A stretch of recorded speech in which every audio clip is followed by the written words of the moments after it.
Inna syaitana idza sami'a an-nida' bis-shalah, sesungguhnya setan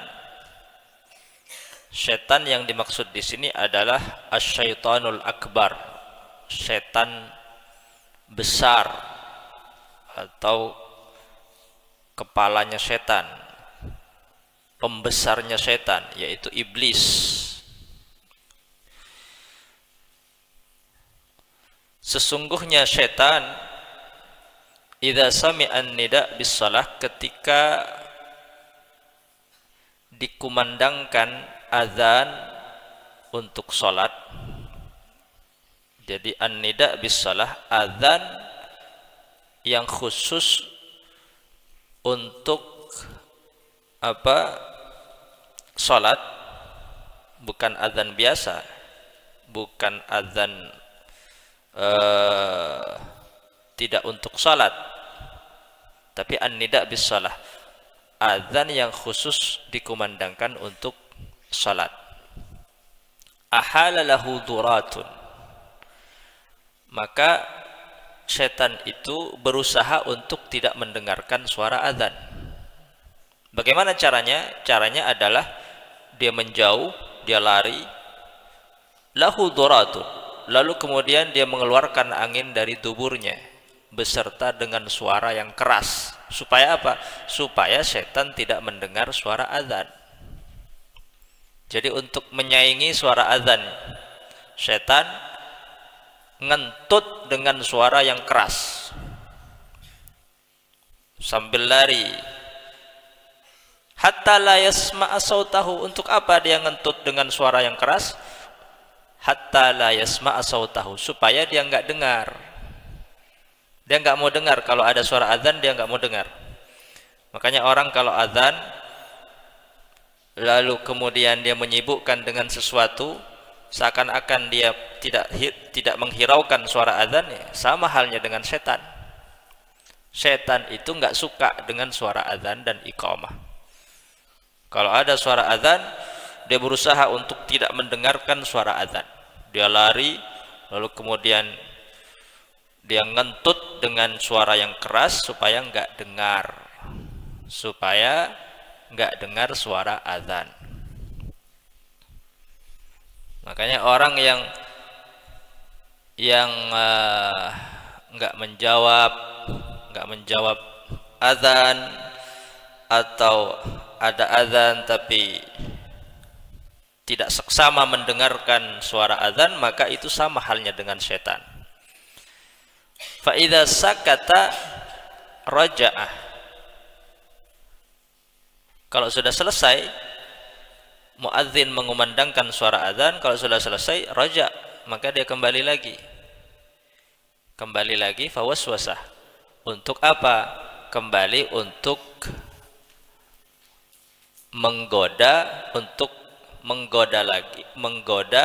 atau memberikan keraguan, waswasah di hati setiap manusia.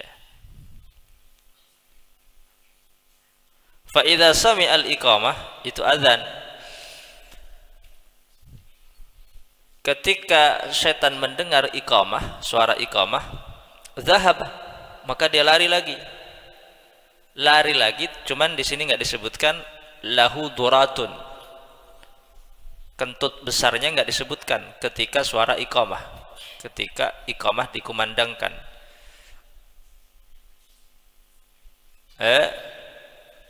Kenapa?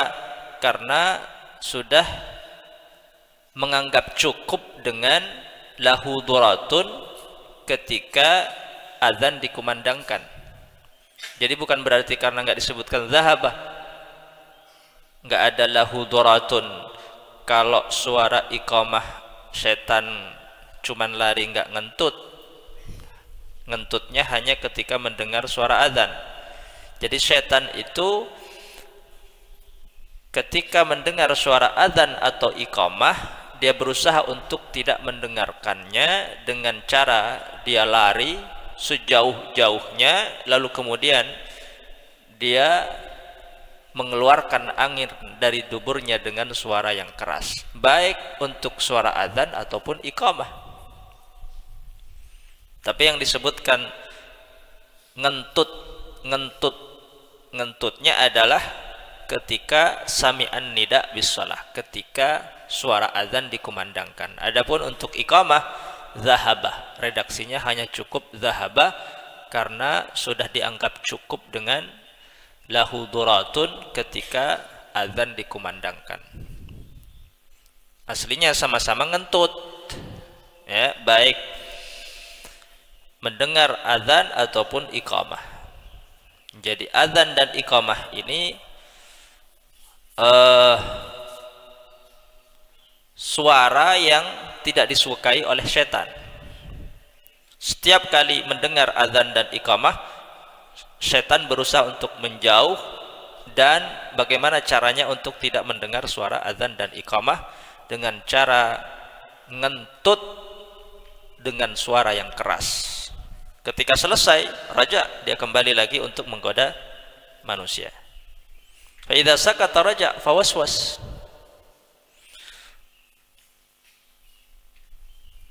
Dan ketika manusia itu salat, dia masuk lagi di dalam salat seseorang dan menggoda bacaan, gerakan salat seseorang.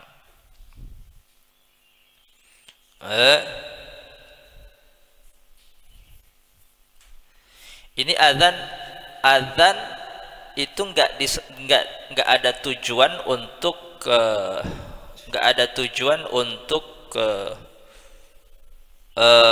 menjauhkan setan.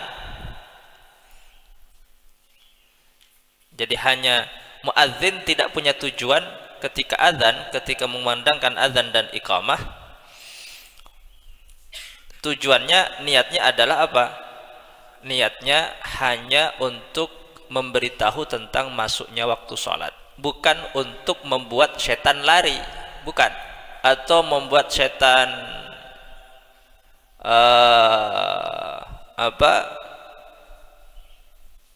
ngentut. Niatnya adalah memberitahu tentang masuknya waktu sholat. Tapi dampaknya membuat apa? Membuat setan lari dan mengeluarkan angin dari tuburnya dengan suara yang keras. Apalagi dengan tujuan itu. Tujuan apa? Tujuan untuk membuat lari setan. Ini bila qasdin. Bila qasdin. Makanya ada bacaan-bacaan ruqyah, kalau ditujukan untuk bacaan-bacaan khusus, ditujukan untuk membuat setan itu lari, maka itu dampaknya jauh lebih besar daripada apa? Daripada sesuatu yang tidak ditujukan untuk itu.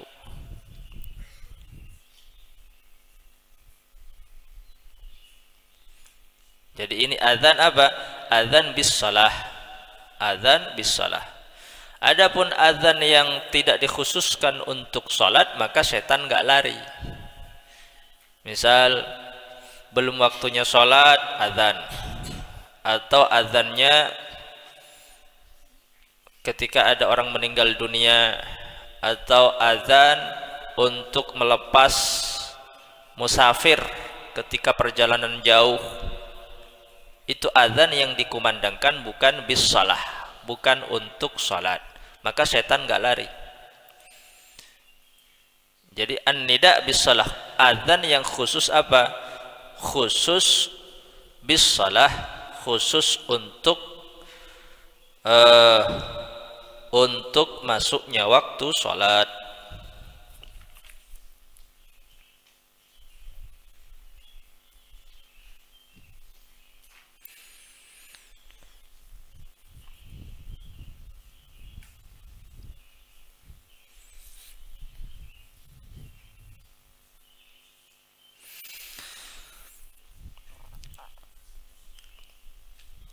Kenapa setan itu ketika selesai adzan dia kembali, dan bahkan berani la ya'ti ahadakum wa huwa fi salatihi, sesungguhnya setan datang menggoda manusia fi salatihi, di dalam salatnya. Orang ketika salat kan baca Al-Qur'an, baca surat Al-Fatihah, baca surat yang ada di dalam Al-Quran, lalu kemudian ada zikir, tasbih, ya, ada as-salah ala nabi. Tapi setan kok berani, kok nggak menjauh. Giliran ada suara azan dan iqamah, setan menjauh hingga mengeluarkan kentut yang besar. Kenapa? Karena jadi setan itu lebih berani kepada orang yang sholat, walaupun di dalam sholat itu ada bacaan-bacaan Al-Quran, daripada mendengar suara azan dan iqamah. Karena kalau azan, waktunya azan, setan itu tidak mampu membendung suara azan dan iqamah. Beda dengan bacaan-bacaan di dalam sholat. Beda dengan bacaan-bacaan di dalam sholat. Karena ketika ada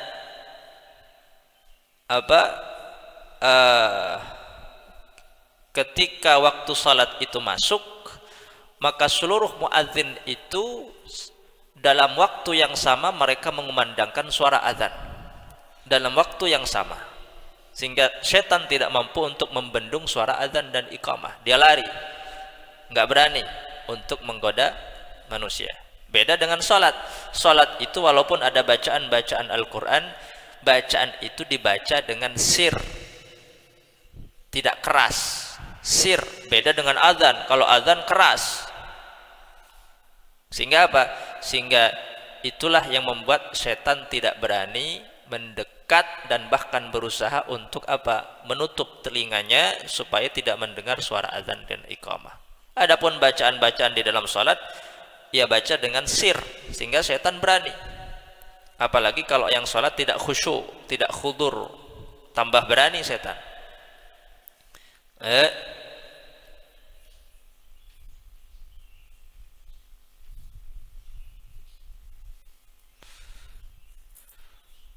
Dan ketika waktu adzan dikumandangkan, dikatakan umumir rahmah, di mana Allah mencurahkan rahmah dan kasih sayangnya ketika suara adzan dan iqamah itu dikumandangkan, serta ittifaqu kullil muadzinin, seluruh para muadzin itu mengumandangkan suara azan di saat dan di waktu yang sama dengan suara lantang dan keras. Itulah yang membuat setan tidak mampu mendekat dan berusaha menutupi telinganya supaya tidak mendengar suara azan dan iqamah. Beda dengan salat. Kalau salat, inna syaitana la ya'ti ahadakum wa huwa fi salatihi. Justru orang yang sholat itu didatangi oleh setan, dirayu oleh setan, digoda oleh setan supaya hatinya enggak khusyuk, enggak khudur, walaupun dia sedang baca Al-Quran, baca surah, baca zikir. Tapi ketika adzan dikumandangkan, zahab ahalah lahu duratun, dia lari sekencang-kencangnya, lahu duratun,